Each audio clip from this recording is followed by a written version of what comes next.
Stirring the coffee with chopsticks using the vortex method, the only true way to optimize the taste of your coffee at the molecular level. Good morning. Welcome to the Daybreak Show. I am the Sultan. We'll get started. But first, a nice combination of coffee beans from 4 parts of the world, ground just a few minutes ago and brewed with the pour-through method. I have a little bit of cream and a little bit of honey in there. So let's see how this goes.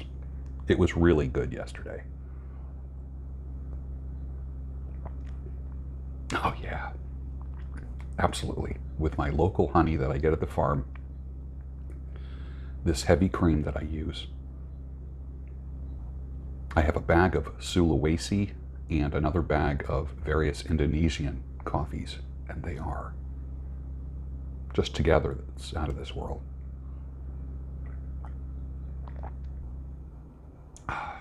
Nice. Nice.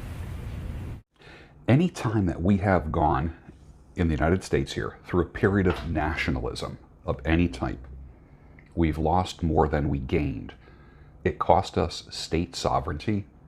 After 9/11, it led us to give up more liberty than ever before. And we know the truth about 9/11 on this channel, don't we? Fanatical nationalism, whether it be patriotism or Christian nationalism, destroys the Constitution and the Bill of Rights. I say stick with the Constitution. No more push towards making this a Christian country. It's not a Christian country. It may have been founded initially by people who want to escape for religious freedom, but we are not a Christian, explicitly a Christian country. So the movement of Christian nationalism, start a Christian community. Nothing wrong with that. But to turn us into a Christian country, I don't think it's going to happen. So there's a lot of stuff wrong with Christian nationalism. It's really huge now, and it's growing, and it attracts nut jobs. Let's get real. When I look on places like Gab, I've just never seen, well, I have seen hate. It's a different kind of hate on Gab than I have on Twitter. We have the Christian nationalist crowd on Gab that wants to turn this into a Christian country. And I'm just tired of it. I'm just tired of it. I want freedom. I want us to be a country that follows the Constitution, not makes new shit up every 50 years. Not interested in that. Last night I had the most amazing ribeye. It was 2.2 pounds, marbled beautifully, made on the grill. It was a very, very thick steak. I'll show you some pictures of it. Very thick steak. It probably cost, it was over $20. And there's enough meat for 3 meals, believe it or not. But I cooked for 2. Brought it down to room temperature. I don't cook cold steaks. I bring them down to room temperature, or I should say up to room temperature. I thawed it out, got it to room temperature. I put a steak seasoning on it, and I actually rub it into the flesh and the sides of the steak. And then I take a tablespoon of ghee and put it in my hand like this. And then I just like massage it into the steak, the sides, both sides, that kind of thing. And then just kind of wipe it off my hand. So it just looks fairly gnarly. It looks like a steak covered in butter, so to speak, with all the rub, the steak rub on it. On a fully heated grill. Do not turn the grill on and then put the steak on. Let the grill heat up 20 minutes. Let it get so hot. The way you should work your grill is that whenever food touches it, it should start to sizzle right away. So it needs to pass the sizzle test before you put food on it. Put that on there. I timed it 5 minutes each side. Still was medium rare in the middle. I'm not talking about just sear it for a minute on each side. Some people do that. This was about 4 to 5 minutes on each side. Still nice medium rare. Let it rest a minute or 2 and then slice it at an angle.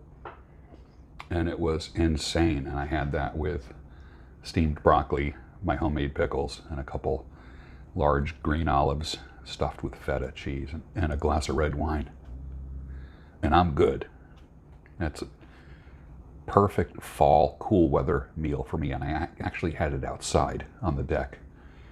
And that felt good, eating outside in the fresh air, and it was getting cool. It was increasingly cooler as the meal was going on.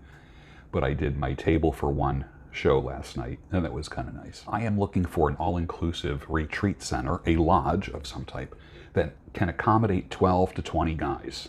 Probably not a Christian one, like some of the retreat places that I've gone to, because there's going to be cigars and bourbon in the evening and that kind of thing. And I know a lot of Christian camps and retreat centers have a no tobacco, no alcohol policy. And I'm not looking for those kind of restrictions, because it's not just evangelical, no drink, no smoke type of men that follow me. It's going to be a place where we can fire up a cigar around a bonfire, around the fire pit, and clink a couple glasses at the end of the day. So that's the kind of place I'm looking for. If you know of a place like that, DM me, let me know, as I start to put together micro seminars and micro retreats, micro conferences that aren't packed out kind of things. I've been to some conferences that are packed out. I've been to some that have tried to be packed out. I'm looking for a place that can accommodate 12 to 20 people, no more than that. Anarchy. What is anarchy? And what is an anarchist? An anarchist. Anarchists don't want to paddle around the cesspool looking for the space with the least amount of shit. Just reminds me of most people. It's like, let's just go where there's the least amount of shit. It's like people that live in cities who are defending cities. They say stuff like, well, I live on a good block. My block's good. Like where I live, it's a really good block. Really? 2 blocks away, you got people shooting heroin, meth. The zombies are all over the place. Crack vials on the sidewalk. Crime. But my block is okay. I'm not looking. Anarchists are not looking for the space with the least amount of shit. They want to get out of the cesspool completely, and that's how I feel as an anarchist. I am not interested in just going to a good section, because you know what happens in a city or any community? Shit ends up spreading. You don't end up pushing the shit out, the shit bags. What happens is it takes over your neighborhood. It creeps into your neighborhood. Look at Philadelphia, a once glorious city. People saying, I live in a good section. And my response is, yeah, but 2 blocks away is where all the crap is. Not interested in that. I'm not even interested in it as suburbia, like where I am now. Suburbia is getting pretty shitty. So let's hear it for anarchists. We want something completely different. We don't want just a modified version of shit.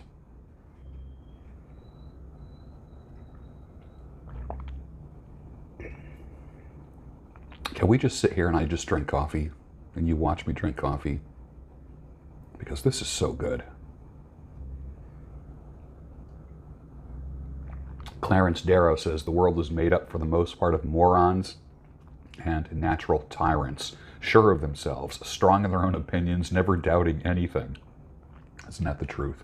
What is it with men that want to start controlling other men? What the fuck is that all about? Then there's the kind of guys that are just like the leave me alone guy. Just leave me the fuck alone. Leave me alone. I'll dig my own well. I will have my own source of heat and electricity. Like, you can't buy a plot of ground in certain areas and just live in a tent or a cabin or off-grid. You have to have sewer. You have to have electric. You have to be on the grid. What is it with the government? Sticking its nose in people's gardens now. Like, where can I get raw milk? Where can I get raw eggs that aren't USDA approved? Actually, where can I get the shit that's good for me? I don't trust the water that comes out of the faucet here. Hell no. Are you kidding me? There's some mornings where I will run a glass of water, and I don't use that water for coffee. I use filtered water. Some mornings, I smell chlorine in the water. It smells like pool water. In the house.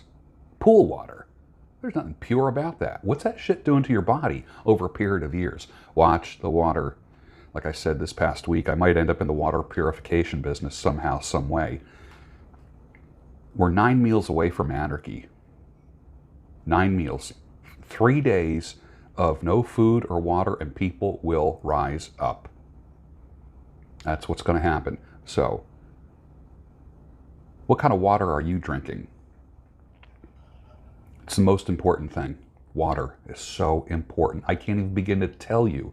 I get up in the morning and the first thing I do, I have a pint glass. It's a former beer glass that I now use as a water glass.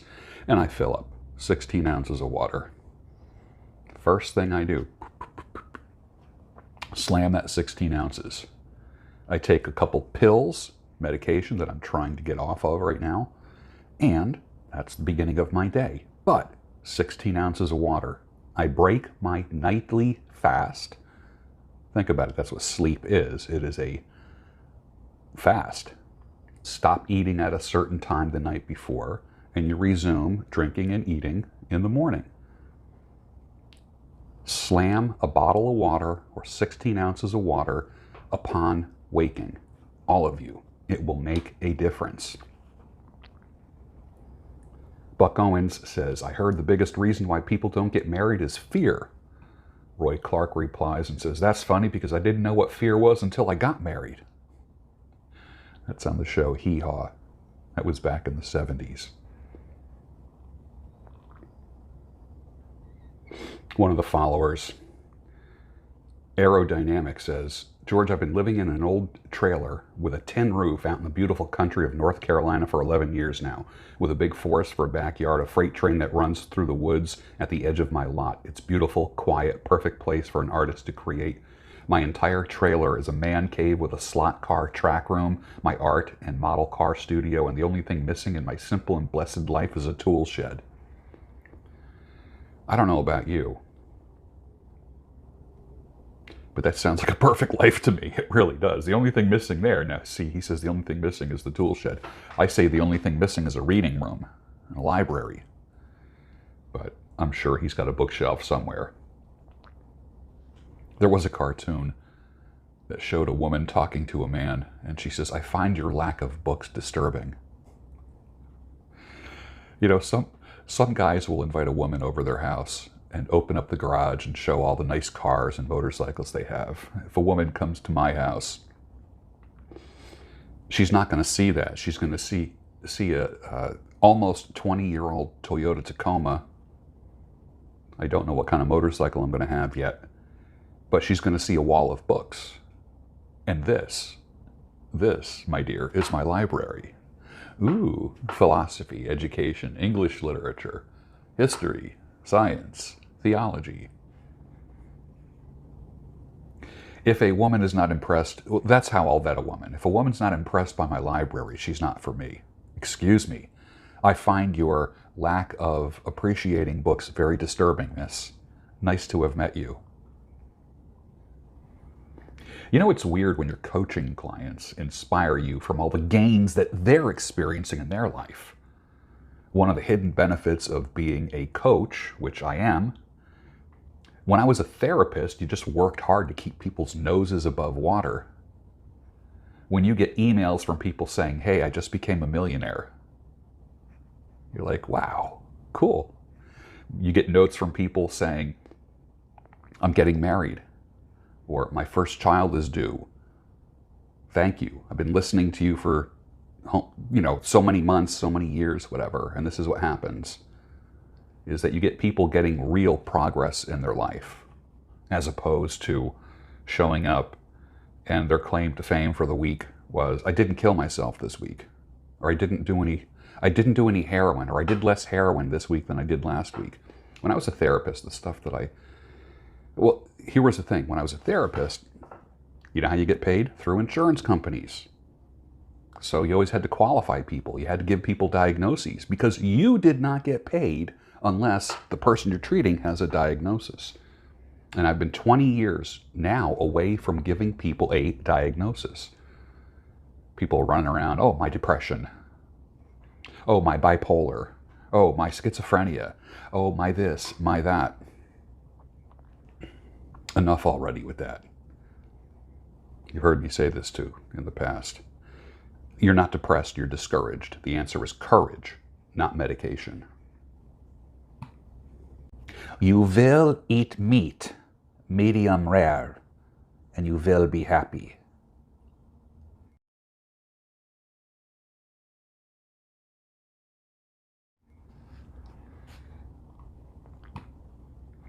Weeknight dates with your girl, with your wife, are a totally different experience. Less crowds to deal with, parking everywhere is easy, and staff everywhere are happier and less stressed than on the weekends. Most people they equate date night with Saturday night. I hate being out on a Saturday night. As a matter of fact, I'm the anti-Saturday night. I'm not Mr. Saturday night, I'm Mr. Tuesday night. My favorite time to go out, actually, when me and my buddy Craig would go out, we'd always go out on Sunday nights. And for me, my 2 nights out, which I don't go out anymore, my 2 nights out were Sundays and Tuesdays, Sunday and Tuesday nights. When you don't have to wait in a line, and parking is like not an issue anywhere. And date nights for me, when I was asking a woman out or when I was in a relationship, was always like a Sunday night date or a Tuesday night date, something like that. But weekends, I just didn't want to be around the crowds. That's why I love where my parents live. Literally the area where they live. Remember, one of my brothers said, "Why would you want to live down there? There's nothing going on down there." And I'm like, exactly. I don't want to live where the action is. If I want action, I go to where the action is. When I'm done, then I go back home to where it's peaceful. And all you hear is crickets chirping. What a great place to live. Who wants to live amongst the action? Hell no. Carnivory pro tip. When it comes to organ meat, a tenderizing mallet is your best friend. You don't have to pound it until it's unrecognizable. A few whacks with the bumpy side of the mallet is enough just to break up the tissue. And it's really, when it comes to organ meats, it's not so much the taste as it is the texture with people that they object to. Having a tenderizing mallet is magnificent. And if you don't have one, you don't know what you're missing out on. Let me get it for you. Hold on a second. I'll be right back.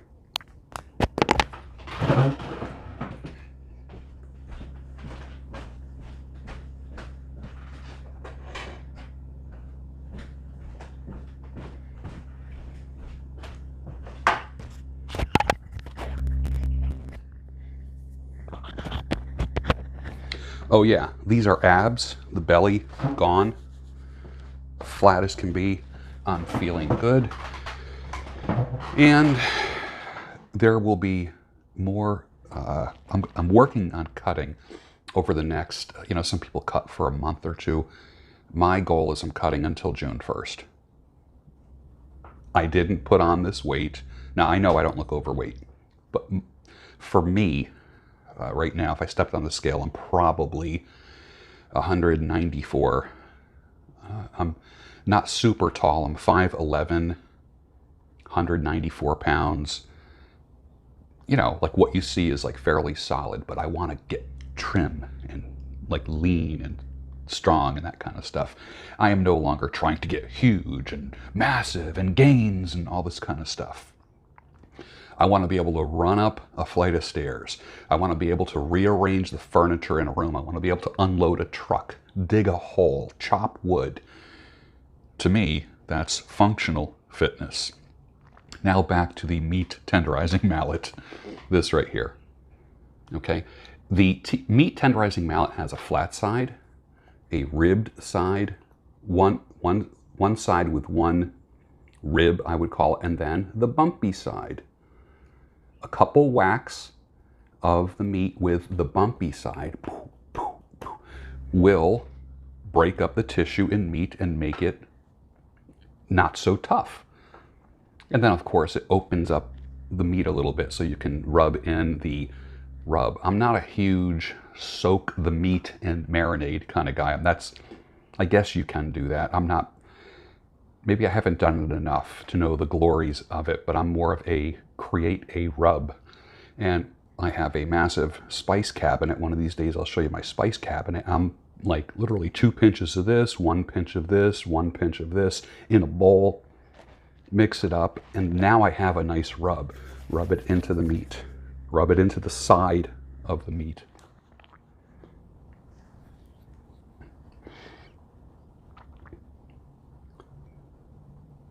So I made curried chicken hearts, and they are out of this world. And I made them on the stove, not on the grill. And they were insane.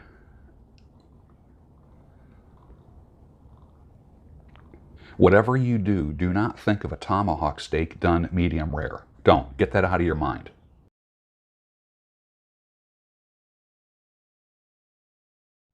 Do not think about a tomahawk steak done medium rare. Don't. You know what? I know you just saw a tomahawk steak in your head.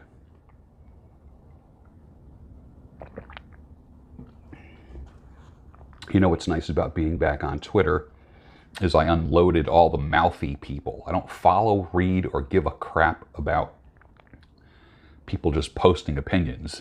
You know what they say about opinions? They're like assholes. Everyone's got them and they all stink. The only people that I'm connected with are people that are helping me build my wealth and my health and positive relationships. That is why I say get on the health, wealth, and positive relationship train. That's what you do. Rather than just platitude after platitude and virtue signaling bullshit. A reporter asks Paul Harvey, did being Paul Harvey help you get girls? His reply was, well, it helped me get one. The fact, his wife, she was the driving creative force and the brains behind the voice that we all knew. Paul Harvey, married 68 years. I didn't know that he wasn't the brains. He was just kind of like the voice of the Paul Harvey show. And I asked, who is the Paul Harvey of this generation? Who is going to take over where Paul Harvey left? There hasn't been any.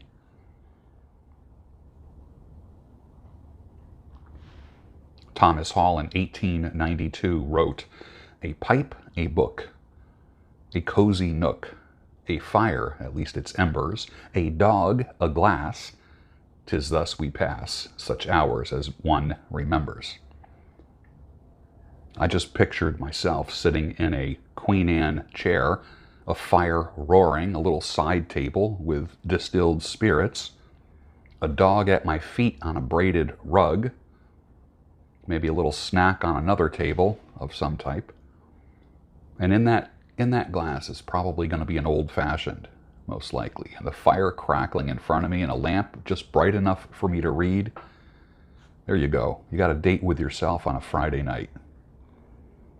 And of course, every pervert and weirdo in the weirdo sphere is going to say, he said date with himself. I told you. I told you he couldn't get girls. I told you he has no game. I told you he's gay. I told you. It's like, there's a lot of like people saying, this person's gay, that person's gay. There ain't a gay bone in my body. There never has been a gay bone in my body, and I've never put a gay bone in someone's body. Let's just make that clear right from the get. Those that are pointing the finger, when I look at like televangelists and these kind of guys and pastors and all, accusing, well, talking about gayness all the time. And I'm not a big finger pointing guy when it comes, but the guys that yap the loudest about that, those are the ones found in a hotel room with a underage boy or something like that. And these scandals hit all the time. The manosphere is like that. If you don't think that it's infiltrated with a bunch of you-know-whats, and you're living in dreamland.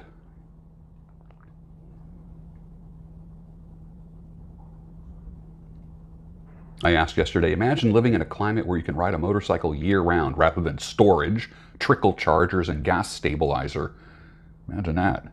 Imagine any day of the week, all year round, you get on a motorcycle and take a ride, or commute on a motorcycle. Can't even imagine it. Like right now would be freezing in the Philly area. Freezing. Ride a motorcycle this morning, you'd be frozen by the time you get to work.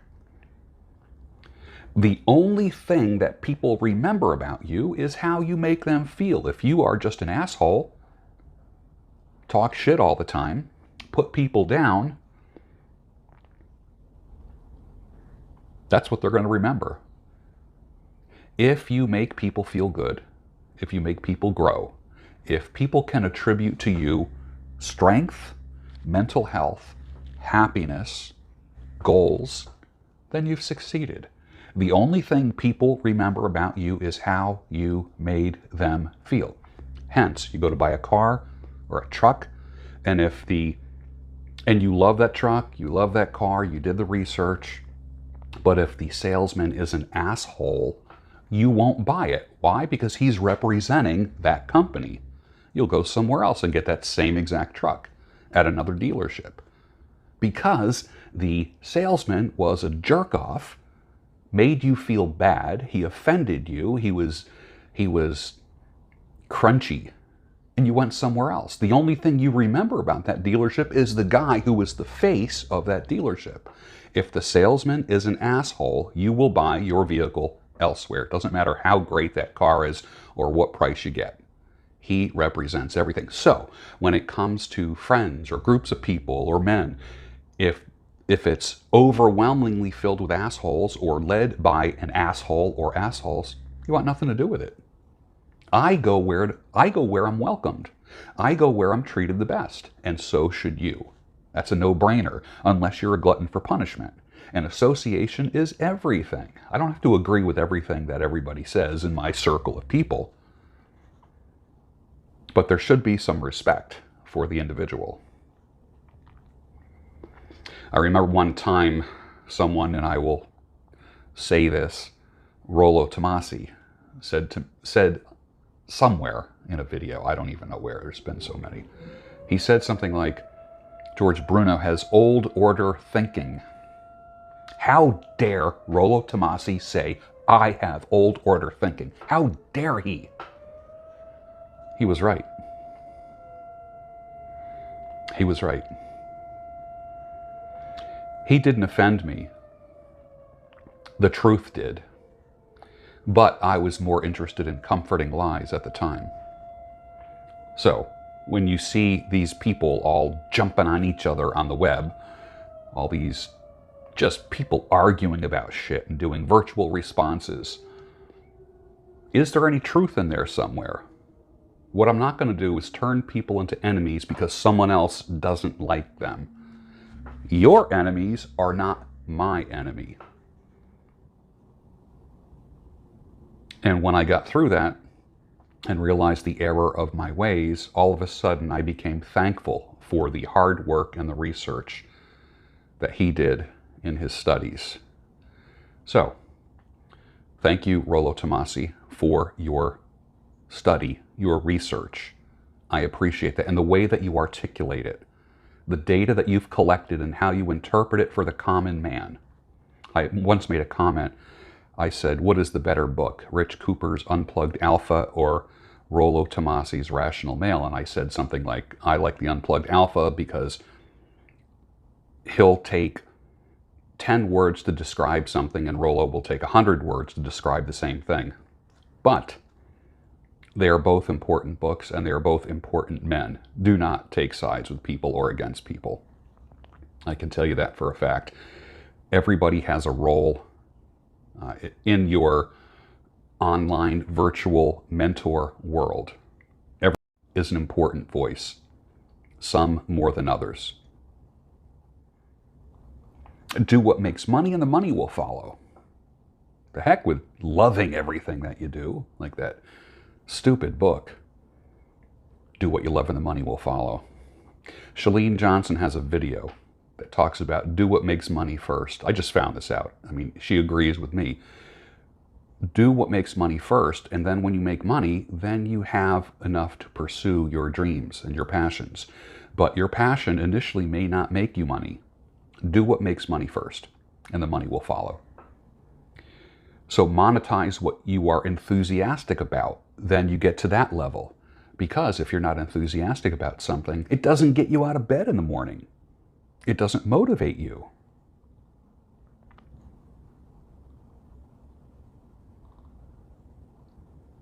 I used to get about 6 hours of sleep and brag about it, and then only to have long-term sleep deprivation, which was higher cortisol levels, the stress hormone, longer recovery time from anything, any injury or working out.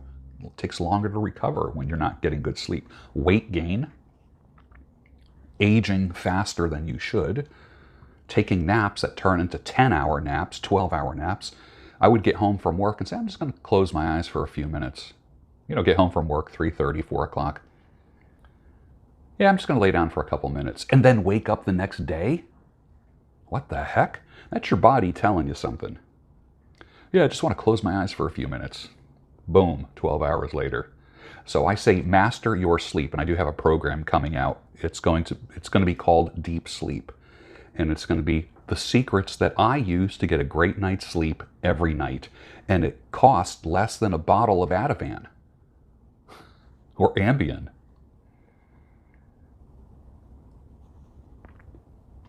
Monetize your knowledge. Your lack of belief in yourself keeps you from thinking that you possess the knowledge that that others are willing to pay for. People want to pay you. People want to give you money. But you don't want them to. You're doing and saying stuff that says, no, don't give me money.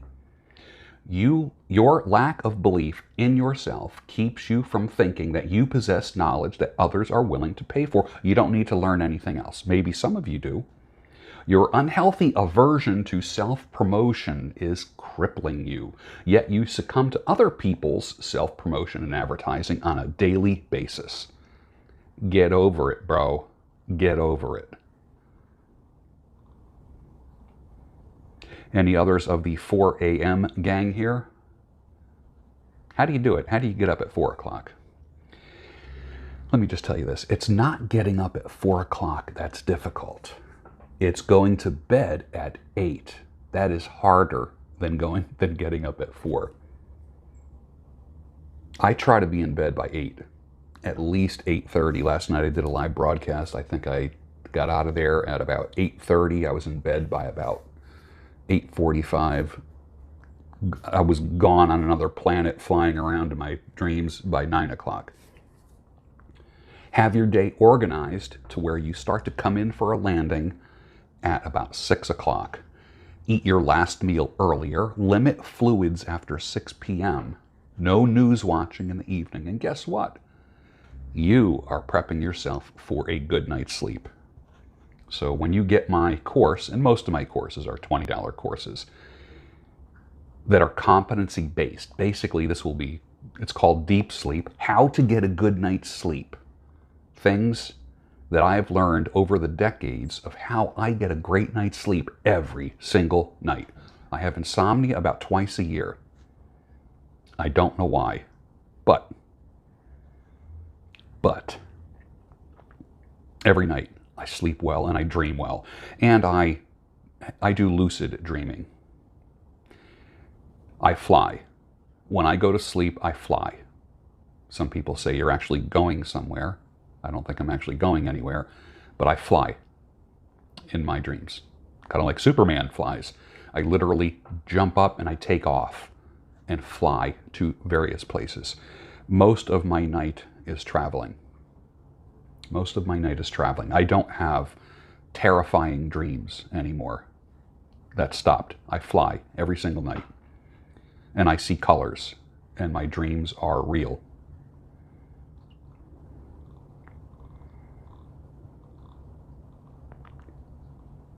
In everyone's brain, there's an element of the unconscious that is overriding the conscious. The unconscious. What is the unconscious? It's the hurt, shy little boy inside of you. For me, it's the skinny kid. I was so skinny when I was a kid, it was painful. Up till about 14, then I started lifting weights. By the time I was 17, after 3 years of lifting weights, I had muscles for the first time in my life. But the overriding consciousness was I was a skinny little kid, even at 17. Muscles on the outside, working out 5 days a week. But inside, a skinny little boy who was afraid of his own shadow. who isolated all the time, talking into tape recorders and pretending I was a radio announcer at 8 years old. What else is inside you as a man? All women will break up with me. All women are like this or that. I don't come from money. I'm big boned, if you were a larger person. Every woman will eventually cheat on me, or fill in the blank, okay? There's an element of the unconscious mind that overrides the conscious mind.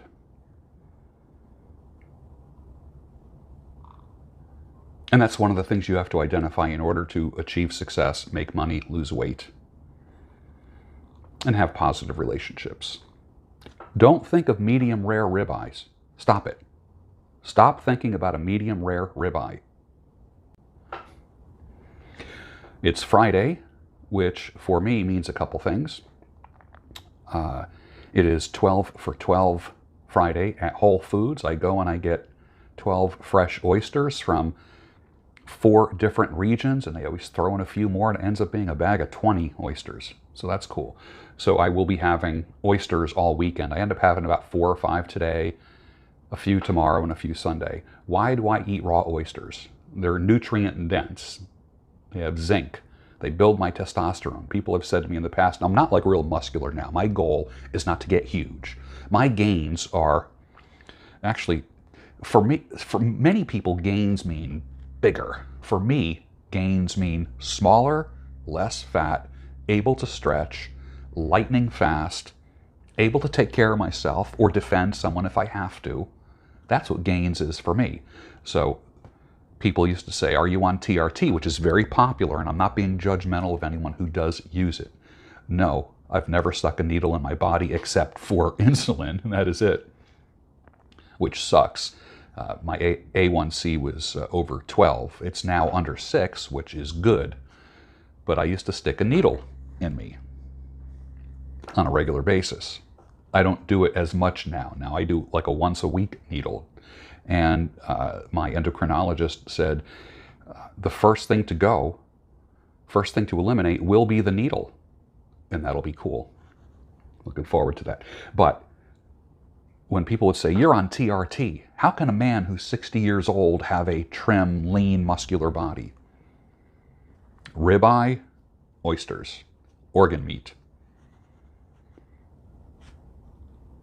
So get your oysters, guys. If you're near Whole Foods, it's 12 for 12 Friday. You would be surprised how many pastors that I confidentially work with zero condemnation. You name it, porn, alcohol, drugs, infidelity, having a kid from a mistress in another state, and more. No, I'm not talking about liberal guys. I'm talking about evangelical, Reformed, Orthodox, and Catholic men. People who are good Christians. But I don't condemn them. Why? Because I've never been a good Christian. People say to me all the time, and I ask myself this, why me? Because I've been there. I know what it's like. I know what it's like to go to church on Sundays after waking up in a strange bed on Sunday morning from a chick that I was with on Saturday night that I just met on Friday night, and I was going through like a 2-day, a Friday and Saturday in a strange bed, and then got to get home to get to church. Something wrong with that, right? Something wrong with that. So I know what it's like to lead a life where you struggle with those things. I know that. And being a guy, a lot of guys talk about, you hear this like money, muscles, game frame thing. A lot of manosphere, a lot of men's community guys talk about that. I never knew about all of that stuff. I just embodied it, which means I can just go and sit at a bar and wherever I go and find a woman. It was not an issue. I wasn't on the hunt. I wasn't on the prowl. I was just a friendly guy, and women would approach me 9 times out of 10. And when you're a happy guy coming from a place of joy, opportunities appear in front of you. So why me? I've been there. I know what it's like. A strange credential. I've been with a lot of women. Nothing to brag about. Some people are like, they think a selling point is their notch count. I'm like, for me, that's an embarrassing point. If I can help a man get victory without losing their job or losing their family, then great. If not, I help them with career counseling and discovering options based upon their skill set, which is pretty darn amazing. When it comes to men that are in ministry, I've helped them transition out of pastoral ministry without hurting the ones they love and help be successful in business endeavors. Men with a solid heart of gold, but plagued by a lack of discipline, sin, self-admitted hypocrisy. And they say in one form or another, George, you are the only one I feel I can talk to. And they're right, because it will never be used against them. Anyone who uses texts or emails against another man, when you weaponize another man's texts or emails, there's something broken about you. Never, ever weaponize what was once private talk between two men. Never weaponize that and use that as blackmail, bribing, punishment, that kind of thing. It's another part of the man code. I don't know. Bro code number 2. Number 1 is never go with another man's girlfriend or wife, ever, even if they broke up. Don't do it. Thoughts are the language of the brain. Feelings are the thoughts of the body. And I talk about this stuff in my free Unstuck newsletter. If you're not signed up for my newsletter, it comes out occasionally whenever I want it to. Sign up at georgebruno.com. I'm a firm believer now in competency-based micro-training, micro-seminars that are the future of learning. Conferences, conventions are gone. They're dead. They're dead. They're too expensive to put on and too difficult to run. How do I know? Been there. Conferences will be overshadowed by micro-trainings, micro-seminars, shorter speaker slots, smaller audiences, more frequent events, maybe quarterly or monthly. In other words, when I say a competency-based micro-seminar, a competency-based training, competency-based weekend, by saying that, I'm literally saying, by the end of this weekend, you will possess skills A, B, and C, and to be able to competently perform A, B, and C. Competency-based seminars, rather than a mishmash of 1,000 different speakers, one guy telling you how to get laid, another guy telling you how to make money, another guy telling you to eat ribeyes. I'm so over this cavalcade of stars, this variety show model of conferences. My events in the future are going to be competency-based, one topic the whole time. The whole time.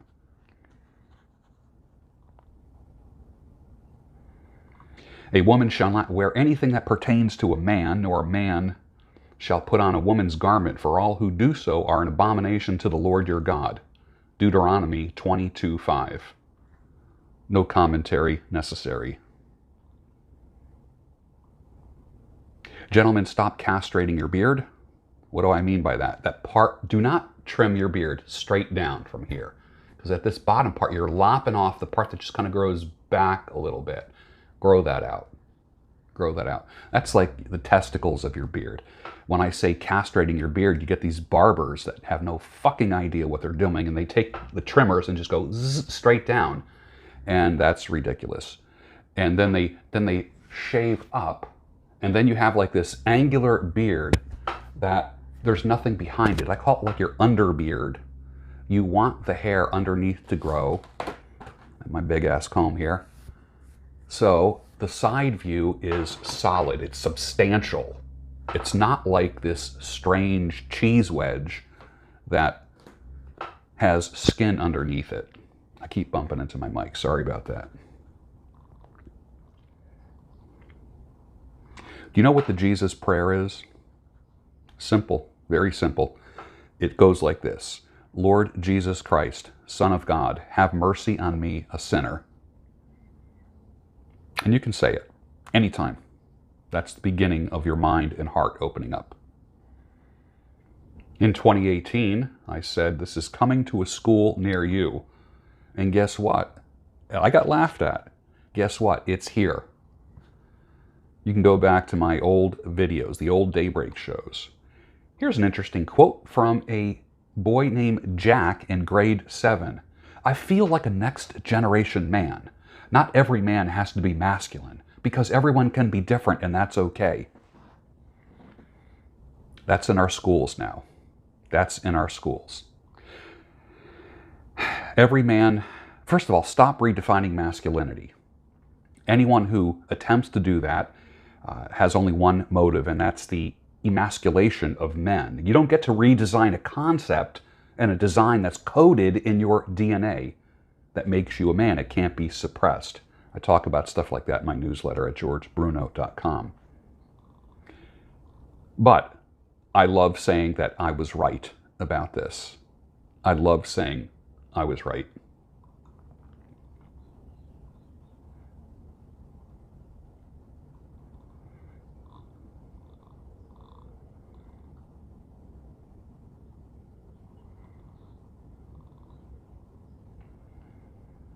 Again, I will brag about the trad forum that I went to in West Virginia about a month ago. Instant fan. Instant fan. And I'm probably going to attend it regularly. It's a conference room filled with godly and those seeking to be godly. Probably will be in Texas or Florida next year, and I would love to have Michael Sisko on here, who is the organizer of it. It's refreshing compared to other gatherings and conferences and conventions that I've spoken at. This year's conference had people like Michael Sisko, Roosh V, E. Michael Jones, Dissident Mama, and others that were super inspirational. So you want to keep an eye out for the Trad Forum next year. I don't know when the date is, but as soon as it comes out, I'll let you know. You're going to love it. And I'll leave you with this from Saint Isaac the Syrian. If you cannot close the mouth of one who insults others, at least avoid conversation with him. And with that, finish your coffee, and I'll see you on the next Daybreak Show, your home of sanity, clarity, and reason. They mentioned fatty food and red meat. Oh, bad red meat. I cannot believe how it's like an organized attack on red meat and cows. Everything, your health issue is due to red meat, right? Incredible how they lie to people, and people believe that, and they will have anemia, they will have other things, eating junk, eating carbs, eating wheat product, soy product, they will encounter, but how they're not going to eat red meat, right? Just horrible. But remember, no red meat. We are going to rock and roll.